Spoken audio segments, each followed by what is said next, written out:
Hi there, it's Malcolm from UK Moneyman with my latest market updates, and I'm here to talk to you about your two favourite subjects, property values and interest rates. So quite an interesting look at this graph here in terms of the Bank of England base rate going back to 2007. So 2007-2008, the global financial crisis, credit crunch, and as you can see there on the left hand side of this graph, interest rates plummeting down to practically zero.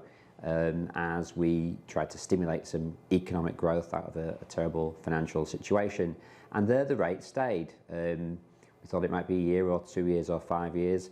We can see it was all the way through until 2022 really, until we started seeing the rates go back up. So quite fascinating to look at this particular graph on this scale, because whilst the rates haven't gone up quite as quickly as they went down during that period, it's not far off at all. So what we've experienced here with mortgages is that not so much like with where the rate has ended up, but the speed of how the interest rates have accelerated and what we call payment shocks, so customers coming off these low fixed rate mortgages that they took out, coming to an end in 2023 and going from a fixed rate of perhaps 2 or 3%, in some instances to 6% plus, and an increase in payments of several £100s. Perhaps we're not quite at the peak of the Bank of England base rate yet. There might be 1 or 2 more increases yet to come because inflation hasn't yet come under control.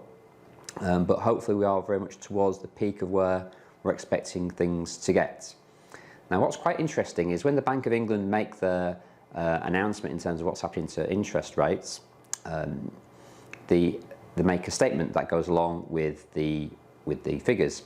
And the statement that came out in August is quite interesting because for the first time the Bank of England is saying here that the interest rates are going to remain high for at least 2 years, which on the face of it looks like quite a negative comment, in that we're now in the new normal, 5% plus in terms of the base rates, and don't be expecting mortgage rates to come down anytime soon.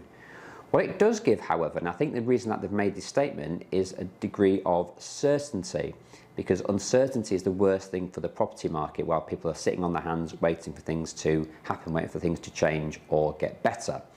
So this is quite a helpful statement. The Bank of England saying just because inflation eventually does come under control, don't expect interest rates to come down automatically because they don't want to undo all the hard work that's been done to get to this point. So according to Halifax, property prices are down 2.4% year on year.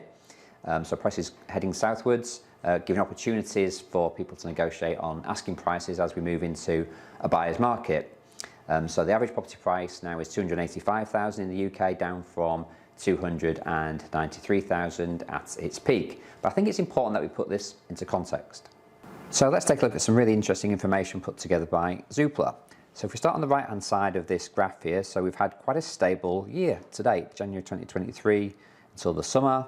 Actually quite comparable to 2019, fairly stable market, and a stable market functions really well. But look at the crazy stuff that was happening between 2020 all the way through to 2023. So the market was hit by so many events that was outside of its control. So we had the Brexit stalemate, we had the effects of COVID, and then we had the government trying to stimulate again some economic growth by, first of all, introducing a stamp duty holiday, and then extending it, as you can see, by those massive two peaks in 2020 and 2021. And if you recall, property values after COVID spiked by 20%, fueled by low interest rates and these stamp duty incentives.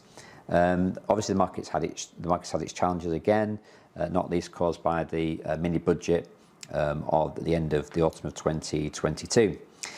So quite a few things to take away from this, really. It does show that if property prices have come down less than 3%, according to Halifax, after a spike of over 20% post-COVID, it really shows the resilience of the property market and how it desires stability.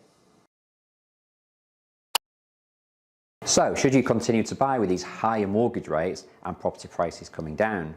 Well, as I mentioned there are opportunities for first-time buyers to negotiate on asking prices. So at the beginning of 2022, you've had no chance of a successful negotiation because you've been in competition with so many other buyers. Now, not so much. And we really have a market of two halves. So we have the top end of the market, which is very slow to move because people are getting rightly cautious about taking out these bigger mortgages at these higher rates of interest and their affordability being squeezed. But at the other end of the market, first-time buyers who are in rented accommodation are carrying on regardless because they've never seen these interest rates of 1 or 2 or 3% previously, but they're also seeing their rents go up as the landlords are passing on the increase in their buy-to-let mortgage rates down to tenants. So it depends on your situation. What's the alternative to buying? And as we've seen, property investment proves to be a long-term sound investment for most people, and it's something that people want to do. So opportunity for first-time buyers, opportunity for people moving up the property ladder, and a bit slower at the top end of the market.